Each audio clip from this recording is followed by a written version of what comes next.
تعلیمی اداروں میں منشیات استعمال کے خلاف کیس کا تحریری حکم نامہ جاری کر دیا گیا ہے۔ اسلام آباد ہائی کورٹ نے پولیس کی رپورٹ قانون کے خلاف قرار دے دی ہے۔ مزید کیا ڈیٹیلز ہیں جان لیتے ہیں رضوان قاضی سے۔ رضوان بتائیے گا تحریری حکم نامے میں مزید کیا لکھا گیا ہے؟ وفاقی تعلیمی اداروں میں منشیات خاتمے کی بجائے پولیس کے وی آئی پی ڈیوٹیوں کو ترجیح دینے کے معاملے میں نیا موڑ آیا ہے اور اسلام آباد پولیس کی رپورٹ عدالت نے قانون کے خلاف قرار دے دیا ہے۔ عدالت نے رپورٹ مرتب کرنے والے اے آئی جی کو بھی ذاتی حیثیت میں طلب کر لیا ہے۔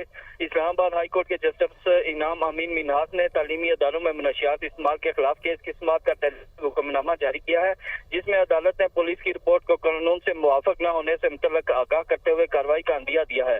اسلام آباد پولیس کی رپورٹ مرتب کرنے والے آئی جی کو بھی ذاتی حیثیت میں عدالت طلب کیا گیا ہے۔ اسلام آباد پولیس کی رپورٹ میں بتایا گیا ہے کہ وی آئی پی کی ڈیوٹی زیادہ حساس ہے، وقت بھی زیادہ لگتا ہے، پولیس لا اینڈ آرڈر کی صورتحال برقرار رکھنے میں مصروف ہے۔ تحریری حکم نامے کے مطابق عدالت کے سامنے اسلام آباد پولیس کے جواب کی نشاندہی کی گئی۔ اسلام آباد پولیس نے منشیات کرائم خاتمے کی بجائے کہا کہ وی آئی پی ڈیوٹیوں پر مصروف ہیں۔ پولیس کی تعلیمی اداروں میں منشیات کرائم کے خاتمے میں دلچسپی میں کمی نااہلی کو ظاہر کرتی ہے۔